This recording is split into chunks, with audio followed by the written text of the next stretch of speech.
Hi friends, on continuation of chapter number 5, surface chemistry. In today's session we'll start with this application of adsorption. Now, from the last two sessions we are discussing what actually means by adsorption and absorption. In this today's session we'll discuss which are the application available in day-to-day life where adsorption phenomenon takes place. So these are the few importance. First is production of high vacuum. So basically जहाँ पे भी impurities suck up करना हो या फिर impurities को filtered करना हो वहाँ पे ये चीज़ यूज़ होती है. आप शायद लोगों ने देखा होगा बहुत ही सारे फार्मास्यूटिकल कंपनीज और केमिकल इंडस्ट्रीज के अंदर वन लेयर से second layer means one room to another room जाने से पहले there is a high vacuum is available. Fine. So high vacuum के अंदर वो all the small particles poisonous gases सारे के सारे वहां पे वो एब्सॉर्ब हो जाते हैं. तो first is production of high vacuum. For the complete evacuation of the vessel or the activated charcoal is used. Basically once again application of charcoal is there. Second is gas mask. बहुत सारी Hollywood movies के अंदर आपने देखा होगा कि बहुत सारे सोल्जर और नोजल के ऊपर एक बड़ा सा मास्क लगा देते हैं. That is called as gas mask. Basically gas mask use होता है केमिकल इंडस्ट्रीज के अंदर. बहुत सारे पॉइजनस गैसेस इवॉल्व होते रहते हैं तो वहां पे जो ऑपरेटर होते हैं वो ये मास्क पहनते हैं. तो मास्क होता है, मास्क के अंदर 6 लेयर होते हैं. 6 layers are there. First layer is your cotton plug mean simple cotton. उसके पीछे चारकोल, फिर से कॉटन, फिर से चारकोल, फिर से cotton, last charcoal and once again there is a cotton.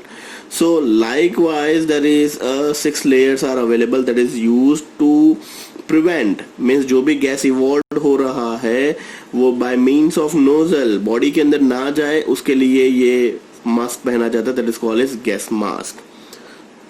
The poisonous gases in charcoal mines can be removed by using this gas mask containing the activated charcoal. ये mask बहुत ही बड़ा होता है. Many a times we feel कि इतना mask पहनने के बाद और ज़्यादा सफोकेशन होने के चांसेस बढ़ जाते हैं. But it is really very safety purpose it is required. Third, anti humidity machine means to control humidity. ये silica gel and aluminium gel का यूज़ किया जाता है. Controlled humidity. Silica and aluminium gels are used to absorb for the removing moisture and controlling humidity. So humidity control करने के लिए AHU बोला जाता है. एंटी ह्यूमिडिटी यूनिट्स लगाए जाते हैं बड़े बड़े इंडस्ट्रीज के अंदर जहां पे specially in terms of pharmaceutical जहां पे टैबलेट प्रोडक्शन हो रहा है. क्योंकि थोड़ा सा भी ज्यादा मॉइस्चर एटमॉस्फेयर में होगा वो टैबलेट में चला जाएगा and then that completely destroyed. Fourth, animal charcoal is use for the purification of cane sugar. Cane sugar के लिए भी और जैगरी मीन्स गुड. अपने शायद there are 2 types of jaggery available in market. One जो हमारे घर पे आता है that is yellowish one, chemical treated, that is charcoal treated, and another purest form of jaggery is brownish black color, not black but dark brown, deep brown color jaggery is also there. Likewise sugar also having brown sugar and white sugar. There are 2 different kinds of sugars are also there. So adsorption finds the application in heterogeneous catalysis also. There are various kinds of reactions available in terms of catalyst. तो catalyst के अंदर जो heterogeneous catalysis है वहाँ पे भी adsorption use होता है.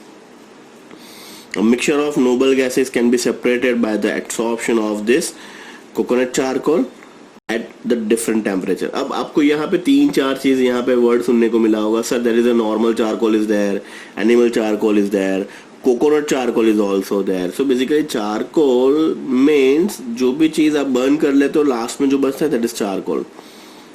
सिंपल चारकोल मीन्स वुड का कंप्लीट कंबशन के बाद जो लास्ट में बचा वो. Animal charcoal means being animal we are also animal.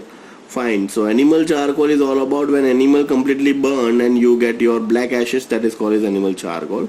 And likewise coconut का जो सॉलिड पार्ट होता है उसको बर्न करने के बाद लास्ट में जो बनता है that is called coconut charcoal. अब ये सर सब एक ही चीज हुई तो बेसिकली डिफरेंट नेम क्यों? क्योंकि सभी के चारकोल की एब्सॉर्प्शन कैपेसिटी डिफरेंट है.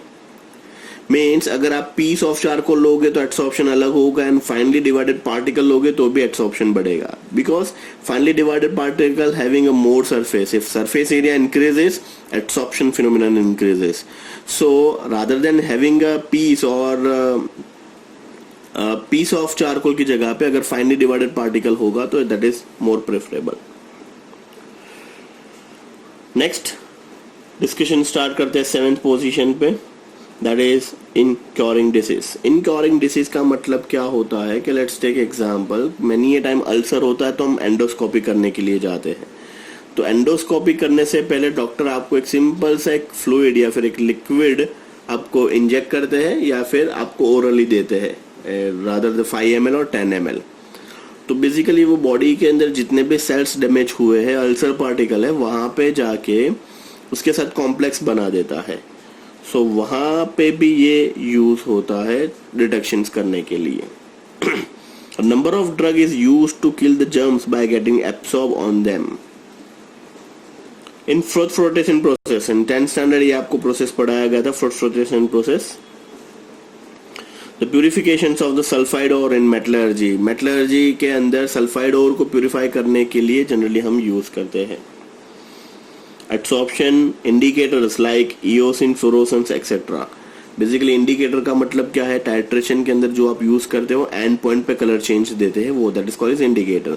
Phenolphthalein is generally used in acid based titration. Methyl red, methyl orange is used into this acid based titration.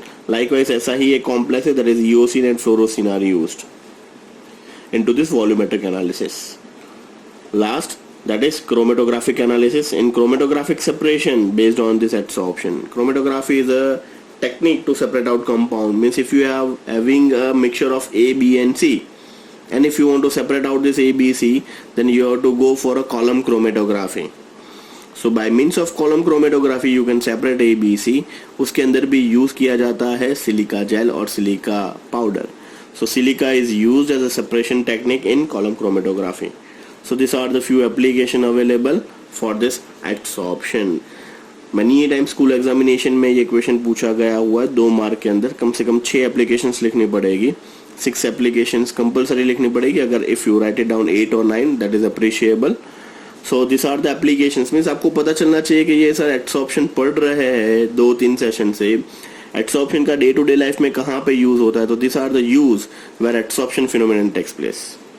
Now next session के अंदर हम मोस्ट इंपॉर्टेंट डिस्कशन करने वाले फ्रुनलीज एडसॉर्प्शन आइसोथर्म थ्योरम।